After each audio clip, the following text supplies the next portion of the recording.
Chilli powder ಸಖತ್ ಖಾರ ಬಣ್ಣ ಮತ್ತು ರುಚಿ ಆಚಿ ಚಿಲ್ಲಿ ಪೌಡರ್. ಶಕ್ತಿ ದೇವತೆ ಹಾಸನಾಂಬ ಜಾತ್ರಾ ಮಹೋತ್ಸವಕ್ಕೆ ಇವತ್ತು ವಿದ್ಯುಕ್ತವಾಗಿ ತೆರೆ ಬಿದ್ದಿದೆ. ಜಿಲ್ಲಾ ಉಸ್ತುವಾರಿ ಸಚಿವ ಕೃಷ್ಣ ಬೈರೇಗೌಡ ಅವರು ಪ್ರತಿಕ್ರಿಯೆ ಕೊಟ್ಟಿದ್ದಾರೆ. ಈ ಬಾರಿ ಸುಲಲಿತವಾಗಿ ಜಾತ್ರಾ ಮಹೋತ್ಸವ ನಡೆದು ಹೋಯಿತು.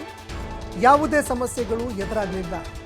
ಕಳೆದ ವರ್ಷ 17 ಲಕ್ಷ ಜನ ಭಕ್ತರು ದೇವಿಯ ದರ್ಶನ ಪಡೆದುಕೊಂಡಿದ್ರು. ಆದರೆ ಈ ಬಾರಿ 26 ಲಕ್ಷ ಜನ ಭಕ್ತರು ದೇವಿಯ ದರ್ಶನ ಪಡೆದುಕೊಂಡಿದ್ದಾರೆ. ಇನ್ನು ಟಿಕೆಟ್ ಮಾರಾಟದಿಂದ ಒಟ್ಟು 23 ಕೋಟಿ ರೂಪಾಯಿ ಆದಾಯ ಹರಿದು ಬಂದಿದೆ. ಹುಂಡಿ ಹಣ ಇನ್ನೂ ಎಣಿಸಿಲ್ಲ. ನಾಳೆ ಹುಂಡಿಯ ಹಣವನ್ನು ಕೂಡ ಎಣಿಸಲಾಗುತ್ತೆ.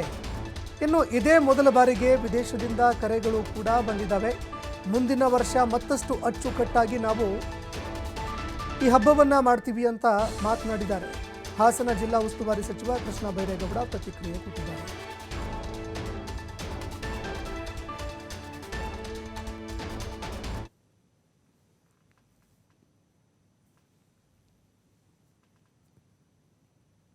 ಹೋಗಿ ನೋಡಿದಾಗ ನಮ್ಗೆ ಅದು ಟ್ಯಾಲಿ ಆಗ್ಲಿಲ್ಲ.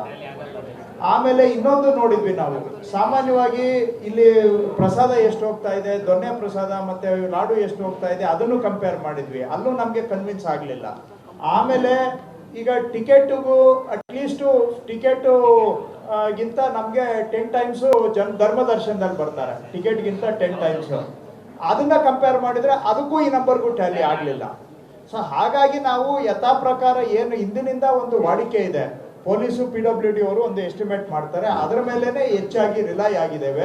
ಬಹುಶಃ ಮುಂದಿನ ವರ್ಷಗಳಲ್ಲಿ ಇನ್ನೂ ನಿಖರ ಅಂದಾಜು ಮಾಡುವಂತದ್ದು. ನಾವು ಕಣ್ಣಿಗೆ ನೋಡಿದಾಗ ಒಂದು ಕಾಣುತ್ತೆ, ಅಲ್ಲಿ ಟಿಕೆಟ್ಗೂ ಧರ್ಮ ದರ್ಶನಕ್ಕೂ 10 ಟೈಮ್ಸ್ ಅಂತೂ ಡಿಫ್ರೆನ್ಸ್ ಇದೆ, 10 ಟೈಮ್ಸ್ ಅಂತೂ ಇದೆ. ಯಾಕಂದ್ರೆ ಇಲ್ಲಿ ಲೈನ್ ನೋಡಿದ್ರೇನೆ ಕಾಣುತ್ತೆ. ಅದನ್ನ ನೋಡಿದಾಗ್ಲೂ ಕೂಡ ನಾವು ಅದನ್ನು ಒಂದು ಅಂದಾಜಾಗಿ ತಗೊಂಡಿದ್ದೇವೆ. ಈಗ ಒಂದೇ ಬೇಸಿಸ್ ಮೇಲೆ ಲೆಕ್ಕ ಹಾಕಕ್ ಆಗಲ್ಲ. ಈ ತರದ್ದು 5-6 ಪಾಯಿಂಟ್ ಡೇಟಾ ಪಾಯಿಂಟ್ ಪ್ರಸಾದದ ಹತ್ರ ಏನಾಗಿದೆ, ಆರ್ಟಿಫಿಷಿಯಲ್ ಇಂಟೆಲಿಜೆನ್ಸು, ಫೇಶಿಯಲ್ ರೆಕಗ್ನಿಷನ್ ಇಂದ ಏನ್ ಡೇಟಾ ಬಂದಿದೆ, ಮತ್ತೆ ಲೈನ್ ಅಲ್ಲಿ ನಾವು ನೋಡಿದ್ದು, ಪಾಸ್ ಆಗಿದ್ದ ಜನ, ಅಂಡ್ ಇವೆಲ್ಲ ಕಂಬೈನ್ ಮಾಡಿ ಒಂದು ಫಿಗರ್ಗೆ ಬಂದಿದೆ. ಎಸ್ಟಿಮೇಟು ಪ್ರತಿ ವರ್ಷ ಎಸ್ಟಿಮೇಟ್ ಇದೆ, ಅದ್ರ ಮೇಲೆ ಹೋಗ್ತಾ ಇದೆ.